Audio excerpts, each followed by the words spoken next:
Bonjour à tous et à toutes. Bienvenue dans votre émission du pain quotidien. Alors nous allons remettre ce moment entre les mains du Seigneur.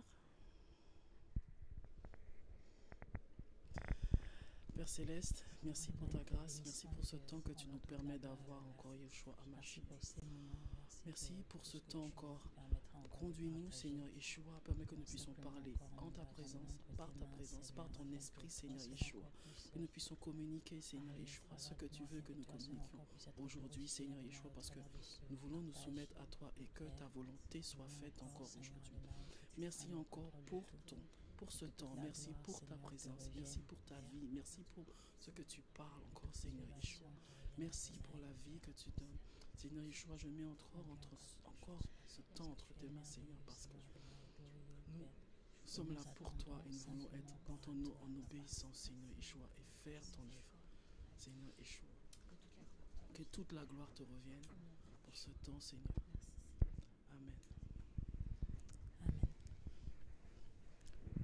Amen. Je ne suis pas seule, je suis avec mes sœurs. Donc moi, je suis une sœur. Bonjour, je suis une sœur aussi. Et une sœur aussi. Alors nous avons le thème de l'émission aujourd'hui, c'est de veiller aux mots adressés aux enfants. Nous avons eu à cœur de partager sur ce thème-là, parce que nous nous rendons compte que c'est dès l'enfance en fait que l'enfant se construit, et il est important de veiller à ce qu'on peut lui dire, à comment lui parler, à comment s'adresser à l'enfant en fait. Donc on va essayer de définir certains mots, juste un mot, le mot veiller. Et alors, veiller. Je prends ma petite note. Alors, le mot veiller, c'est la définition du petit Robert. Hein. C'est de veiller à quelque chose, c'est d'y faire une attention particulière. C'est ça la définition du mot veiller. Voilà. Ouais, c'est ça, c'est vraiment... et nous, ceux qui nous... Comment dire? Pardon, je regardais si c'était en on, le micro. Donc, en fait, et c'est vrai que dans ce mot-là, veiller, ce qui nous a attiré vraiment particulièrement, c'est voilà, c'est le fait de faire... comment dire attention en fait, c'est pas que genre, enfin c'est pas que juste voilà, enfin oh bah je fais attention et puis on n'en parle plus. Non, c'est vraiment cette attention, mais de manière particulière. C'est vraiment ça. C'est vraiment, je veille en fait, je fais attention, mais vraiment tout particulièrement. Voilà, voilà, je fais attention. Particulièrement. C'est vraiment faire. Donc voilà, simplement porter un regard attentif à ce qu'on dit aux enfants. Et il y a quelque chose personnellement qui m'a marqué, vu qu'on en parle en fait. Donc on veiller aux mots adressés aux enfants. Et pourquoi veiller? Le Seigneur m'emmenait à retourner un petit peu dans le livre de Bereshit, Genèse 1, quand il a commencé à créer toutes choses. Et à chaque fois, en fait, la Bible nous dit, Elohim dit, il dit, et après, les choses se mettaient en place. En fait, il y a vraiment cette notion de la parole. La parole pour créer, la parole pour construire, en fait, quelque chose. Et nous, ici, vraiment, dans notre cadre, par rapport au thème, c'est vraiment, en fait, la parole pour construire un enfant. Pour bâtir un enfant. Et c'est vraiment important de prêter attention à ce qu'on dit. C'est vrai que voilà, il peut y avoir des moments où on est nous-mêmes soit frustrés, on est déjà dans un état de colère, etc. Et tout, l'enfant fait une bêtise, etc. Et ça nous met hors de nous. Mais en fait, vraiment, toujours se rappeler de veiller. Et même encore ce passage aussi qui parle de voilà, la vie et la mort sont au pouvoir de la langue. En fait, c'est vraiment important. Même au niveau des enfants, ça s'applique. Parce que l'enfant, il retient beaucoup de ce qu'il voit et de ce qu'il entend. Et donner des paroles, des paroles crues, des paroles méchantes, ou voilà, tout le temps avoir cette résonance négative, ça a un impact aussi sur, voilà, sur le fonctionnement de l'enfant. Ça a un impact sur l'identité qui est en train de se construire.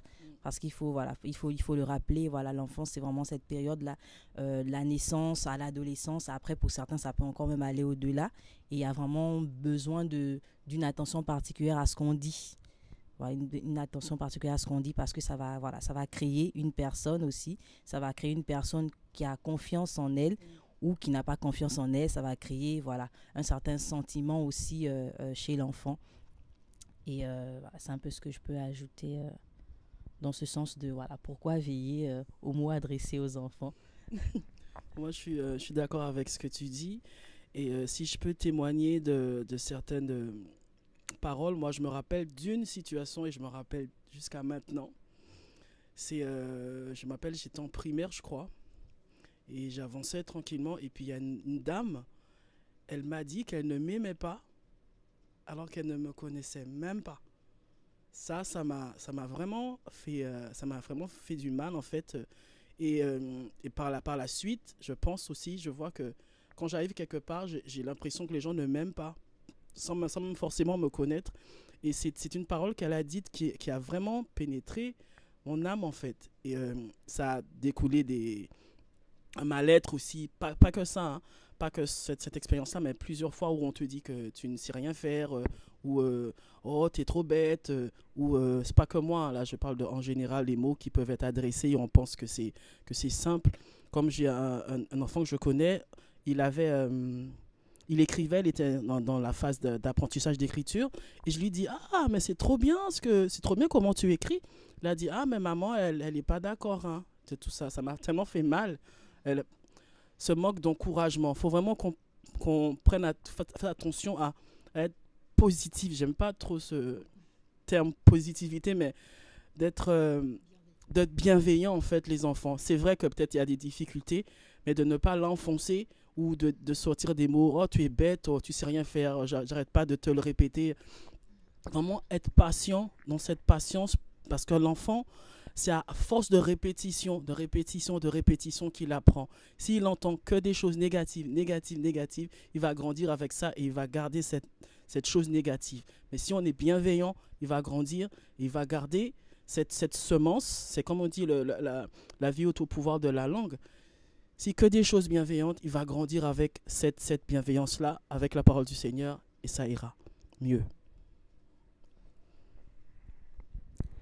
Et juste, du coup, ce que tu disais, en fait, Alicia, par rapport aux mots, en fait, donc certains mots qui ont, en fait, encore de l'impact, même en grandissant, parce qu'en fait, il faut comprendre, du coup, en fait, ces mots. Ces mots, en fait, ça va vraiment dans l'âme, en fait. C'est quelque chose de vraiment de profond. C'est une portée, en fait, qui est spirituelle. On prononce, en fait, des mots, mais la portée derrière, en fait, elle est spirituelle, en fait. Et donc, soit ça va produire dans ces mots, en fait, la vie, soit ça produira, en fait, du coup, la mort. Et justement, quand tu parlais, en fait, de Béréchit, quand le Seigneur, en fait... voilà, il parlait, il disait, en fait, la chose, elle s'accomplissait. Quand on parle, en fait, les choses, en fait, elles s'accomplissent.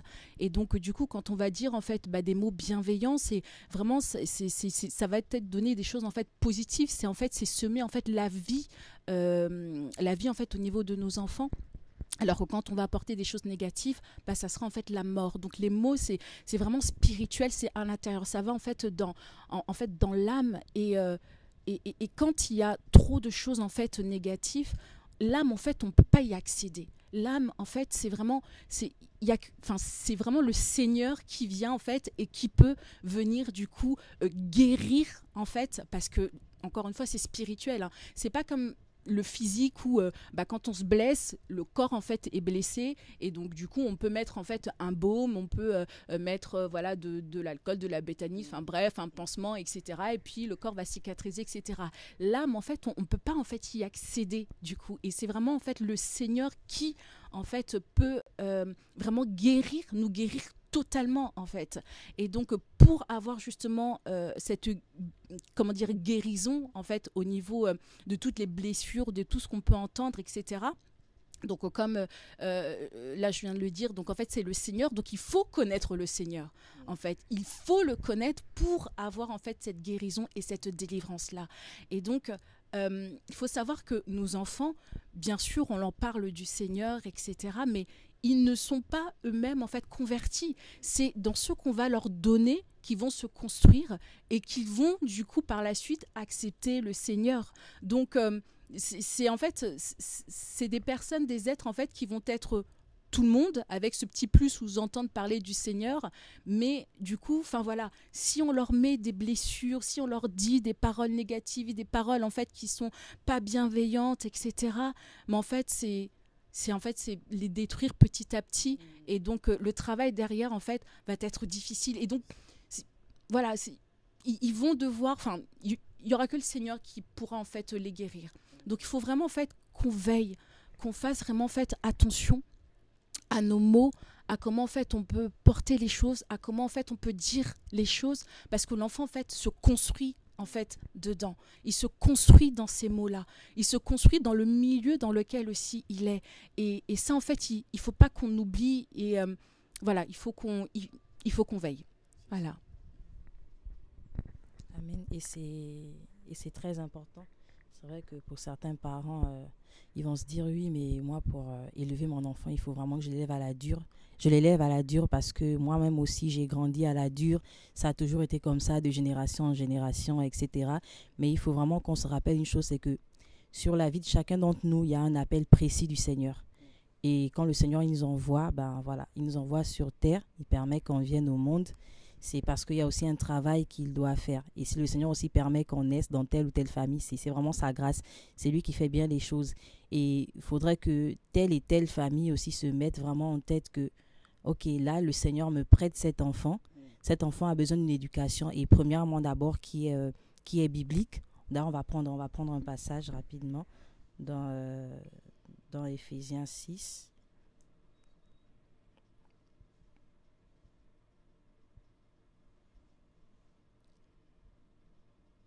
Éphésiens 6 au verset 4.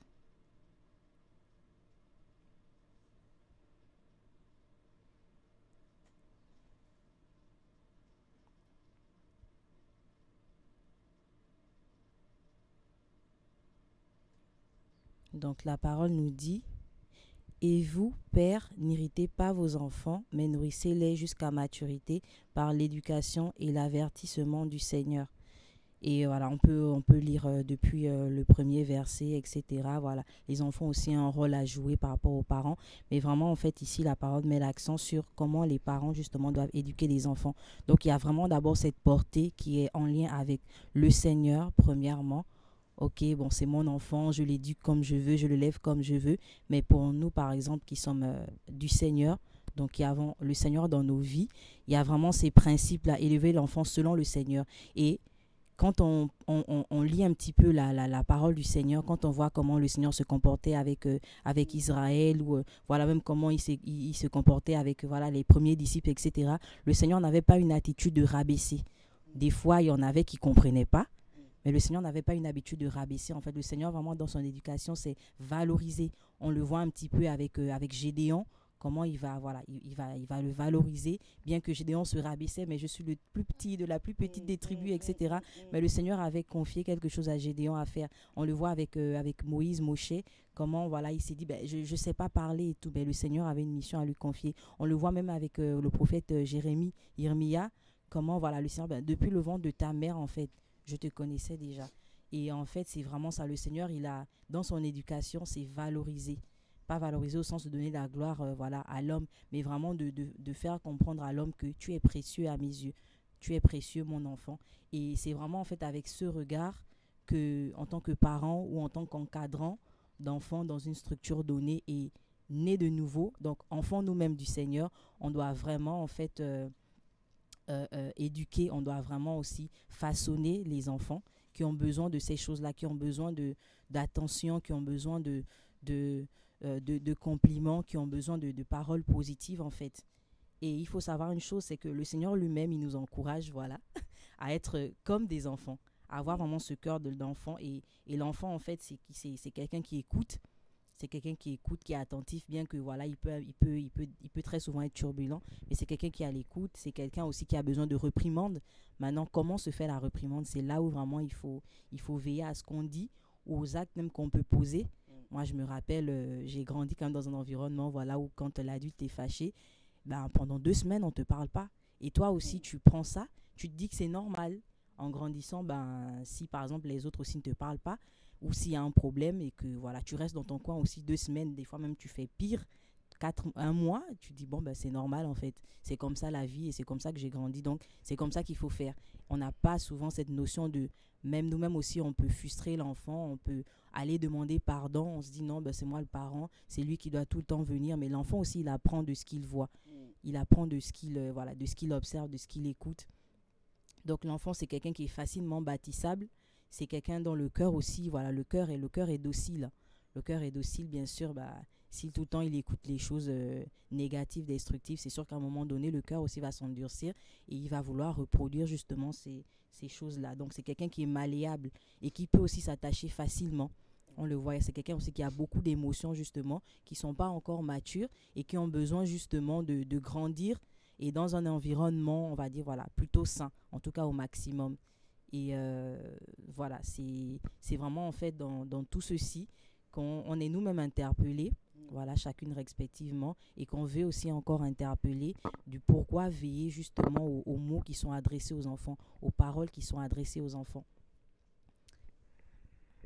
Et ce que j'aimerais dire par rapport à tout ça aussi, c'est que qu'on soit patient. Parce que être vraiment patient, parce que c'est comme nous avec le Seigneur, lorsqu'on arrive dans la foi, le Seigneur prend du temps avec nous, il nous répète les choses, il nous répète les choses, il nous tape pas ou il nous insulte pas ou il nous dit pas des choses bizarres, de prendre le temps d'être patient. Si l'enfant vient, il n'a pas compris ou s'il fait une bêtise, mais vraiment d'être dans la patience. Voilà, c'était juste ça. Amen. Amen. Voilà, on a beaucoup parlé vraiment sur le pourquoi. Veiller, vraiment, c'est important. Hein. C'est, comme on le répète encore, c'est pas juste, on vient pas vous donner, on n'est pas des coachs de vie. Voilà, on n'est pas des coachs de vie, mais c'est simplement aussi par rapport à ce qu'on peut observer, par rapport à ce que nous-mêmes aussi on a vécu et par rapport à ce que la parole nous dit justement. On veut vraiment revenir sur ce que la parole, elle dit. Et vraiment, en fait, avoir tout le temps en tête, si j'ai un enfant ou j'ai un neveu, j'ai une nièce ou j'ai une structure où il y a des enfants. Mais premièrement, c'est quelle est l'éducation que je dois leur donner selon la parole. Et selon la parole, maintenant, qu'est-ce que la parole me dit par rapport à l'enfant que j'ai entre mes mains, l'enfant que j'ai avec moi. En tout cas, jusqu'à l'âge auquel il est censé être dans ma maison ou dans ma structure. Comment je dois me conduire avec lui, en fait, pour qu'il soit quelqu'un de bien bâti demain.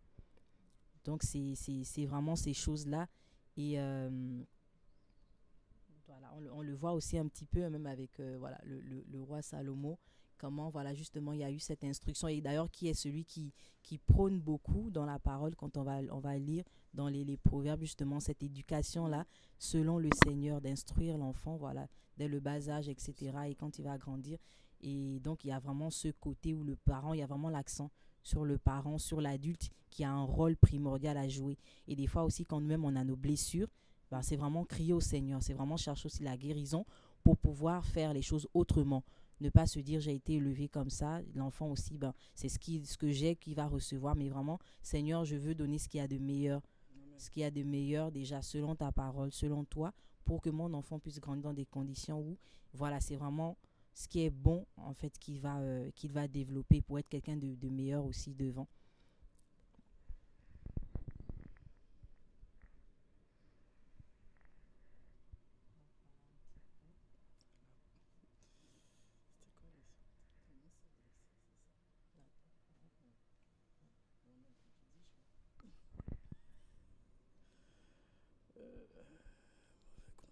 Donc, comment s'adresser aux enfants. Voilà. Je pense qu'on on en a parlé un petit peu. Mais voilà, comment s'adresser aux enfants. Après, on n'est pas là pour vous dire adressez-vous d'une telle manière. C'est à chacun vraiment d'examiner, de savoir aussi comment son enfant est et ce qu'il faut aussi. Parce que chaque enfant aussi est également particulier. Chaque enfant est particulier. Dans la réprimande aussi, chaque enfant est particulier. Il y en a, tu vas punir, par exemple, je sais pas moi, va au coin, il va prendre ça vraiment comme si là tu es en train de couper le cordon avec lui, ça y est, désormais tu n'es plus son parent préféré, je sais pas trop. Mais voilà, en fait, chaque enfant est particulier, donc comment s'adresser, c'est vraiment même quand on punit l'enfant, expliquer aussi des fois, parce que souvent on n'explique pas. Ok, bon, tu as fait une bêtise, tu es puni comme ça. Ah bon, c'est bon, allez, le temps est écoulé, allez, sors de ta punition et puis va faire ci, va faire ça. Mais non, en fait, il y a aussi l'explication. Est-ce que tu as compris pourquoi on t'a puni? Est-ce que tu as compris ce que tu as fait comme bêtise? Et puis, voilà, maintenant, il ne faut plus refaire, voilà, voilà. L'enfant a vraiment besoin de beaucoup d'explications. Beaucoup d'explications. Ça peut être redondant. On peut se dire, c'est épuisant, mais même si avec nous, par exemple, la parole nous dit de ne pas se lasser, de répéter les mêmes choses si elles contribuent, justement, en fait, c'est pour notre salut, c'est pour notre bien. Et l'enfant aussi, on doit vraiment se dire, c'est tout le temps, il faut recommencer, il faut repartir à zéro. Là, tu viens de répéter une fois, deux fois la même chose, ça peut être épuisant. Tu dis, mais je ne fais que te répéter, d'arrêter de faire ça. Oui, mais pourquoi? Mais arrête de faire ça et tout. Il faut vraiment le faire. D'où ma soeur parlait un petit peu de la patience qui a développé aussi, pas juste avec nos frères et sœurs adultes et tout, mais même avec les enfants, en fait. Et c'est vraiment des exercices aussi dans lesquels le Seigneur, il peut nous mettre. Ma soeur.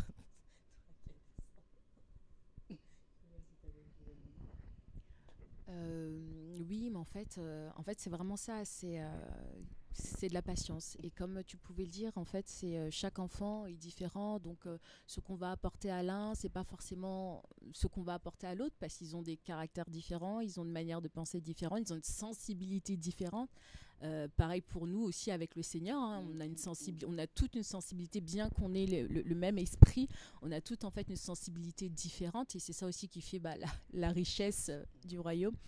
Et donc voilà, c'est beaucoup de patience, et oui, c'est en fait répéter les choses, et en fait il faut pas, comment dire, en fait il faut vraiment prendre le temps en fait avec l'enfant, comment dire, d'expliquer. L'enfant en fait a besoin de comprendre. Enfin, si on ne lui explique pas du coup les choses, en fait lui il les vit comme une injustice, il peut les vivre comme, voilà, comme tu pouvais dire, voilà, ma maman me hait, ou mon papa, ou l'encadrant, etc. Parce qu'en fait il ne comprend pas du coup le pourquoi du comment. C'est pour ça qu'il faut vraiment prendre le temps, enfin même quand on va on a en fait relevé quelque chose et qu'on va du coup punir ou quoi que ce soit, en fait il faut expliquer, il faut dire le pourquoi du comment. Est-ce que tu sais pourquoi j'ai fait ça? Est-ce que tu, enfin voilà, il a besoin, du coup l'enfant en fait a besoin de comprendre. C'est pour ça qu'il faut vraiment en fait prendre le temps avec l'enfant. Et c'est vrai que dans le temps où on est, où en fait tout se fait tellement vite, on est toujours là à faire les choses vite, on prend pas forcément ce temps-là, mais c'est important en fait, c'est important, nous en tout cas en tant qu'enfants du Seigneur, parce que on veut voir ces enfants grandir avec le Seigneur, on veut les éduquer en fait comme la parole nous enseigne, hein, qu'on soit encore une fois encadrant, éducateur, etc. Enfin en tout cas en charge d'enfants, c'est vraiment en fait important de prendre du temps en fait avec les enfants et d'expliquer, du coup, d'être dans l'explication justement pour qu'ils ne soient pas frustrés, pour qu'ils puissent comprendre le pourquoi du comment, pour qu'ils puissent comprendre en fait pourquoi l'action qu'il a fait n'était pas bonne, etc., etc. Et c'est exactement ça. Donc l'enfant, c'est une personne aussi qui reproduit. Comme on l'a souligné, il reproduit justement ce qu'il a vu, ce qu'il a entendu. Et même dans notre manière d'éduquer aussi selon la parole, ou de répondre même sur certains sujets qui peuvent être des sujets assez sensibles et tout ça à l'enfant. En fonction de la parole, ce qu'on donne, l'enfant il le prend. Et il faudrait en fait qu'on se dise que ok, c'est pas juste un petit bonhomme qu'on a là de 5 ans, de 6 ans, allez, je lui dis les choses comme je veux ou comme je le comprends, et puis il comprendra plus tard quand il sera adulte. Non, parce qu'on a des enfants de 5 ans, 6 ans, qu'on a déjà reçus lors des temps avec eux, des journées, des matinées, tout ça, et qui vraiment, ils t'encouragent. il te répète, mais pas juste parce que voilà, le parent a dit mot pour mot, voilà, tel passage dit ça, donc ça veut dire ça, mais vraiment parce qu'il a compris. Et là, on bénit le Seigneur parce que voilà, il y a eu ce temps aussi où le parent, il explique, il explique pourquoi la Bible dit ça, pourquoi voilà, il faut faire comme ça, et l'enfant, il comprend, et il adopte justement aussi cette posture. Et ça, on le voit en fait dès le bas âge. Il n'y a pas besoin d'être adulte pour voir les fruits que la parole porte en l'enfant. Et ça nous encourage énormément en fait. D'où vraiment considérer l'enfant pas comme un être à part entière qui est détaché de la société ou de notre manière de comprendre les choses, le monde, mais vraiment de l'inclure dans tout ça. D'où vraiment cette bienveillance au quotidien, bien que c'est pas facile. Voilà, on a nous-mêmes déjà nos émotions aussi à gérer, ça on le rappelle, mais c'est pas impossible. Et si le Seigneur il a confié des enfants dans des familles, c'est parce que voilà, lui-même il sait aussi les capacités qu'il peut accorder aux uns aux autres, et selon aussi qu'on lui demande de l'aide pour justement bien faire les choses avec les enfants. Ce que je pourrais rajouter, c'est que, en tout cas moi aussi je dois le faire, hein, de réaliser que l'enfant, c'est un adulte en devenir en fait. Quand il naît, comme tu dis, de prendre le temps d'échanger avec l'enfant, c'est une conversation, même s'il ne répond pas à 2-3 mois, mais peut-être avec le regard, le fait que tu portes l'attention, que tu parles doucement, que tu as des paroles bienveillantes avec lui, ça lui permet de se construire et que ça permet d'avoir un adulte demain ancré dans le Seigneur quand il se convertira, mais un adulte mature, quoi, stable, et voilà, que c'est vraiment un adulte en devenir et qu'on doit le réaliser. C'est pas juste comme tu dis, il est là, non, il donne à manger, je donne à boire et puis c'est terminé, et que il n'a pas besoin, il veut un câlin, moi j'ai pas envie, donc vraiment c'est une responsabilité, c'est une charge que le Seigneur nous donne, que ce soit encadrant mais de vraiment, c'est un adulte en devenir, donc de vraiment prendre le temps de parler avec lui et d'échanger, de répondre à ses besoins. Exactement. Et même aussi ce côté compliment, ce côté en fait, dire des paroles même sur son enfant, ça c'est important, ça reste aussi. Des fois, il y en a, ils peuvent se dire, depuis le ventre même, j'étais beaucoup encouragée par certaines sœurs en fait, qui posaient des actes comme ça. Depuis le ventre, déjà, elles déclarent même des paroles sur l'enfant. Et ça, on peut se dire, non, il n'entend pas, il n'a pas encore d'oreilles bien formées, ou il ne comprend pas encore le langage des êtres humains, je ne sais pas trop. Mais en fait, c'est important. Et quand on voit comment l'enfant il se développe, comment il grandit, il est encore tout jeune, mais tu vois une certaine confiance en lui. Tu vois une certaine, en fait, tu lis justement l'appel du Seigneur sur sa vie. Pourtant, il est tout petit, il a encore on va dire, rien commencé de particulier, mais tu lis en fait ces choses et tu te dis, waouh, parce que déjà les parents, il y a justement ce travail-là qui est fait dès le ventre même, dès le bas âge, de rappeler à l'enfant qui il est, ce que le Seigneur dit que l'enfant il est, des paroles, voilà, vraiment des paroles constructives par rapport à l'appel de cet enfant-là. Ça aussi, c'est important d'encourager l'enfant quand il a fait quelque chose qui est bien. Et très souvent, quand même, ça manque chez nos parents. Bon, moi, personnellement, je n'ai pas grandi avec tous ces encouragements.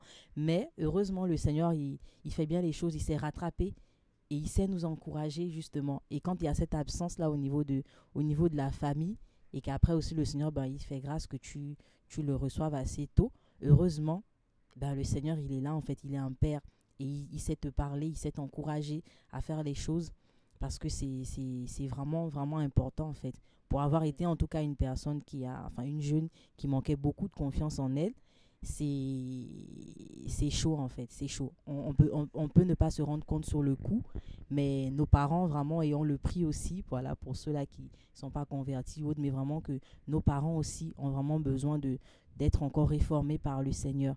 Et ça aussi, s'il y a des enfants qui nous écoutent, n'hésitez vraiment pas à prier dans ce sens. Parce que ce sont aussi des êtres humains avec leurs faiblesses et autres. Mais prions aussi dans ce sens-là pour ceux qui peuvent échanger facilement avec leurs parents. N'hésitez pas aussi à échanger, à avoir ces conversations. Maman, papa, tu as dit ça, comme ça, tu as fait ça. Moi, ça m'a frustré, ça m'a blessé, ça m'a heurté.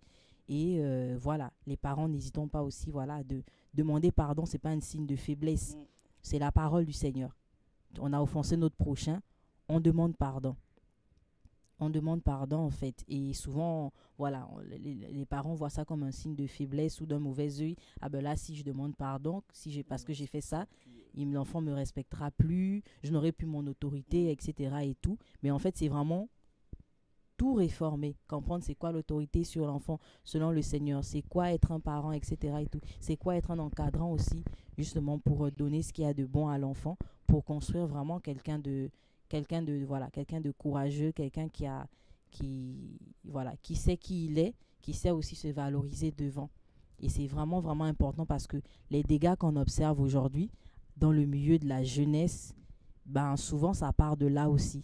Ça part de cette absence d'encouragement, cette absence aussi de compliments, cette absence de mise en valeur du noyau familial, ou encore pour certains qui ont grandi dans des structures. C'est vrai que certains peuvent se dire, ah ben tiens, c'est pas mon enfant ou c'est l'enfant de ma soeur, ben ça ne me concerne pas, c'est à ma soeur de le faire, ou à mon frère. Mais non, toi aussi en tant qu'adulte, en tant qu'être humain, ben à ta hauteur aussi tu as un rôle à jouer. Ok, oui, c'est l'enfant du voisin et tout, ça me concerne pas. Ben non, l'enfant a fait quelque chose de bien, ben, tu as aussi ta part pour encourager justement cet enfant-là. Et c'est vraiment des choses qui peuvent sembler rien, mais franchement, pour avoir un peu raté ça, un peu raté ça plus jeune, quand même, je dis aujourd'hui, waouh, c'est important. Et c'est pas parce que moi, je n'ai pas eu toutes ces choses-là que je vais pas le donner aux autres. Maintenant que le Seigneur me permet de prendre conscience justement de ces manquements et qu'il faut pas que je les reproduise aussi devant, en fait. Et c'est vraiment important, quoi. Mais pour témoigner, c'est comme tu dis, Justy, même dans ma jeunesse aussi, t'avais ton mal-être et tout. Pardon. Oui. T'as reçu des paroles, t'as pas forcément reçu d'encouragement, etc. Mais c'est vraiment maintenant, dans le Seigneur, que j'arrive à m'apprécier. Parce que tu as reçu tellement... Il n'y avait pas cette espèce de bienveillance autour de toi. Et c'est que dans le Seigneur, comme tu dis, c'est vraiment l'âme. Là, personne d'autre ne peut y toucher à part le Seigneur. Et en lisant la parole, en étant dans sa présence, au début, j'avais du mal à croire qu'il m'aimait, en fait. Parce que dans le passé, on ne m'aimait pas. En tout cas, selon moi, selon que je voyais. Mais c'est maintenant que je commence à... Waouh, ok, il y a quelqu'un qui m'aime. Il y a le Seigneur qui m'aime. Et ça te guérit au fur et à mesure. C'est pour ça que vraiment, c'est important d'avoir des paroles bienveillantes envers ses enfants, ou, comme tu dis, encadrant, pour que ça puisse avoir des adultes stables. Je le répète, mais ouais, vraiment. Voilà. Et vraiment pour aller dans ce sens-là, c'est en fait ce qu'il ne faut pas non plus du coup oublier, qu'on soit parent, qu'on soit encadrant, qu'on soit, voilà, qu'on ait en tout cas en charge en fait des enfants, c'est qu'on vit quand même dans un monde, comme on a pu le dire précédemment, un monde en fait qui est mais qui est vraiment terrible en fait. Et les enfants du coup grandissent aussi dans ce monde-là. Donc s'ils n'ont pas déjà à l'extérieur, ils n'ont pas cette bienveillance-là. Enfin, que ce soit à l'école avec tout ce qu'on peut entendre, le harcèlement, etc. Enfin, voilà, ils seront peut-être pas forcément valorisés et tout. Donc déjà, en fait, à l'école, ils vont peut-être subir des moqueries, ils vont peut-être... et puis, qu'à la maison ou dans la structure, etc., qu'il n'ait pas non plus, en fait, ce climat bienveillant, comment peuvent-ils, en fait, se construire, du coup? Donc, c'est vraiment, en fait, important, en fait, de leur donner des paroles bienveillantes, encore une fois, c'est pas un signe en fait de faiblesse du coup d'être là, que de dire je t'aime à son enfant, ou même de demander pardon par rapport en fait à une attitude qu'on aura pu en fait avoir, ou bien voilà, oui, bon bah lui c'est pas mon enfant, mais le Seigneur me le donne en fait en charge. On sait pas ce qu'il a vécu, ne serait-ce que voilà, dire des mots d'encouragement. Bah ce que tu as fait, ce dessin là, c'est pas mal, comme tu as pu donner l'exemple tout à l'heure par rapport à l'écriture et tout, cet enfant qui écrivait et bon, il essaie de persévérer, mais il a en même temps la voix de sa maman qui lui dit bon bah non, c'est pas bien, et puis toi t'arrives, tu viens en fait, tu casses en fait ça en fait avec ta parole bienveillante en disant non mais franchement c'est bien ce que tu fais. Ça encourage en fait l'enfant, et en fait l'enfant petit à petit, c'est comme ça en fait qu'il construit, qu'il grandit et qu'il gagne en fait en assurance. Encore une fois, ça va être en fait les adultes de demain, et donc c'est vraiment maintenant en fait qu'il faut leur communiquer du coup ces choses-là, et leur communiquer nous-mêmes en fait en étant des modèles. En fait, on peut pas dire à l'enfant par exemple, bon bah voilà, il faut que tu fasses ceci, cela, etc. Alors que nous-mêmes derrière, on fait tout le contraire. En fait, c'est contre-productif. Et en fait, il faut que nous-mêmes, dans notre attitude, dans nos mots, en fait, il faut qu'on soit en fait ces modèles-là, en fait, ces repères-là pour les enfants, pour que ce qu'ils font et comment ils grandissent en fait, ça puisse en fait avoir un sens pour eux. Et donc demain, en fait, ils s'accrocheront beaucoup plus facilement, du coup, au Seigneur. Bah, pourquoi ? Parce qu'en fait, ils ont compris, en fait, ils ont vu le sens. Ah bah, on me disait de ne pas faire ça. Et je voyais mes parents, je voyais l'adulte qui pouvait m'encadrer, etc. Et en fait, ce sont des exemples, en fait, et ils se construisent avec, ils grandissent avec, et ils seront, bah, du coup, ces adultes construits, bâtis, en fait, de demain avec le Seigneur. Et donc voilà, donc c'est vraiment important. C'est vraiment important.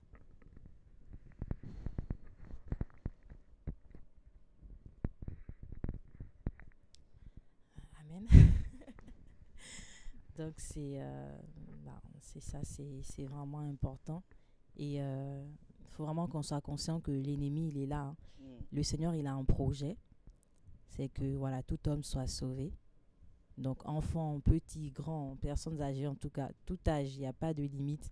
De lui-même aussi, voilà, il encourageait les disciples à laisser venir à moi les petits-enfants. Parce que le Seigneur, il avait aussi des choses à communiquer aux petits-enfants. Et voilà, l'ennemi aussi, de son côté, il a un projet de détruire. Et les enfants d'aujourd'hui sont la génération de demain. Si nous-mêmes, on dépose les armes que le Seigneur nous donne pour bien les construire, pour aider à leur construction, à ce qu'ils soient des personnes bien bâties, et qu'on laisse l'ennemi gagner du terrain, ce sera vraiment chaotique en fait. Et je pense qu'actuellement, on est en train de le vivre déjà avec tous ces jeunes de 12 ans qui sont vraiment dans la dépravation, qui sont atteints, mais d'une manière en fait par le mal, qui sont capables de tuer, de détruire, et voilà. Et les explications même que souvent ils donnent sont... Oui, mais j'ai pas eu droit à ça, j'ai pas eu droit au bonheur, donc l'autre aussi n'a pas droit au bonheur. Oui, il m'a mis dans une colère extrême, donc je réagis comme ça. Et ça, quand on va vraiment bien fouiller dans son vécu, on va voir, mais en fait, c'est comme ça aussi que les parents ont montré, oui, quand je suis en colère, j'arrive pas à me maîtriser, donc je réagis aussi sur le coup. Et lui, en grandissant avec ça, l'ennemi ne va pas s'arrêter à faire comme tes parents, hein. Sois aussi en colère, dors avec la colère, mais non, il ira plus loin. Regarde, quand tu es en colère, tu peux faire ça. Tu peux taper, tu peux poignarder, tu peux, et ça va vraiment vite. Et malheureusement, on assiste un peu à tout ce qu'il y a aujourd'hui. Et c'est vraiment dommage, ça fait très mal. Ça fait très mal, en fait, de voir toute cette jeunesse comme ça, dans l'égarement, ça fait vraiment mal. Mais voilà, en tout cas, tant qu'on en vit, c'est pas impossible de reformer déjà ses voies nous-mêmes et d'aider aussi l'enfant à vraiment se remettre sur le droit chemin pour marcher et agir correctement.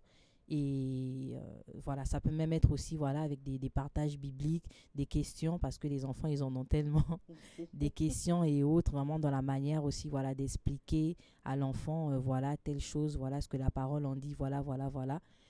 Ne pas être ne pas être braqué ou des personnes extrémistes et qui forment aussi de manière extrémiste les enfants. Oui, tu peux pas être ami avec une telle parce qu'elle elle est païenne, donc tu peux pas être ami avec elle, point. La Bible nous dit on n'est pas de ce monde, donc tu peux pas. Voilà, si tu es ami avec elle, c'est que tu es aussi mondain et toi tu es chrétien, nous on est chrétiens et tout, et c'est comme ça. Des choses comme ça aussi, l'enfant là il comprend pas, il n'est pas édifié justement. Il n'est pas édifié. Pourquoi je peux pas avoir des amis inconvertis ou etc. et tout. Il faut en fait prendre le temps, il faut expliquer où sont tes limites après, donc où est-ce que ça peut peut-être t'emmener devant, etc. et tout, et puis expliquer en fait et voir ensemble, ok, maintenant est-ce que tu as compris, est-ce que là ça c'est bon pour toi, et qu'est-ce que tu as gardé en fait par rapport à notre échange. Et c'est vraiment ça. Et nous-mêmes aussi, en ayant vraiment ce regard-là, en prenant ce temps, on est édifié en même temps. Des fois aussi, le Seigneur, il peut nous interpeller aussi en prenant ce temps-là par rapport même aux sujets bibliques sur lesquels les enfants peuvent avoir des questions, en lien aussi avec ce qui se passe en ce moment dans le monde, etc. Et c'est vraiment, vraiment important. inviter aussi les enfants qui ont des amis qui ne sont pas forcément convertis ou qui ont des... Voilà, à prier aussi justement à la prière. Parce que c'est ce que le Seigneur aussi nous encourage à faire. On a les échanges auxquels le Seigneur nous invite à parler de lui, à témoigner de lui justement aux autres. Et par exemple, là, dans ce cas, là, c'est l'enfant qui est à l'école. Toi, le parent, tu n'es pas là. Mais si à la maison, tu ne donnes pas ce qu'il faut comme arme aussi à l'enfant, à l'école, il ne pourra pas aussi présenter justement le Seigneur aux autres. Il ne pourra pas aussi prier pour les autres, comprendre qu'il y a besoin aussi de ça derrière. Et c'est le Seigneur qui convertit les cœurs. Ce n'est pas nous les humains. Et donc, c'est vraiment important, que ce soit sur des sujets de la parole, que ce soit sur des sujets du quotidien, de vraiment prendre ce temps-là avec l'enfant pour l'éduquer comme il faut et aussi de prier pour eux parce qu'ils en ont vraiment besoin. Donc, c'est un peu ce que je voulais rajouter. Je ne sais pas si l'un de vous a encore quelque chose à rajouter. C'est bon. Donc, voilà un petit peu ce qu'on voulait partager avec vous. En tout cas, on a été nous-mêmes encore encouragés, interpellés par ce qui s'est dit. Aller encore creuser, aller encore vraiment prier également aussi pour nous-mêmes, nos cœurs. Voilà, et nous invitons vraiment chacun à prier pour son cœur, sa guérison et à vraiment faire ce qu'il faut. Soyons de bons soldats du Seigneur, faisons ce que le Seigneur il attend de nous pour l'éducation des enfants. Et pour ceux-là qui n'ont pas encore reçu le Seigneur, mais qui ont des enfants et qui nous écoutent, voilà un petit peu ce que nous on présente, voilà, l'évangile du Seigneur. Et vraiment, c'est important. Donc, encourager l'enfant, être vraiment positif avec l'enfant dans les remarques, faire comprendre le pourquoi du comment on te punit, etc. Mais aussi à côté, rappeler à l'enfant qui il est censé être en fait. Pas quelqu'un qui fait tout le temps des bêtises et tout, mais rappeler à l'enfant justement l'appel du Seigneur qui est sur sa vie. Et c'est vraiment important pour son bon développement. Voilà. Donc voilà, nous avons également des temps avec les enfants. Donc le 15 mars, ce sera une après-midi avec les ados, donc de 13 à 17 ans. Et le 22 mars, une matinée, et puis avec les tout petits de 1 à 4 ans. Et on mettra très prochainement sur nos réseaux, donc Pain Quotidien, et puis Enfants pour Yoshua, des flyers, pour que les parents puissent procéder aux inscriptions. Donc à très bientôt et merci de nous avoir suivis. Au revoir.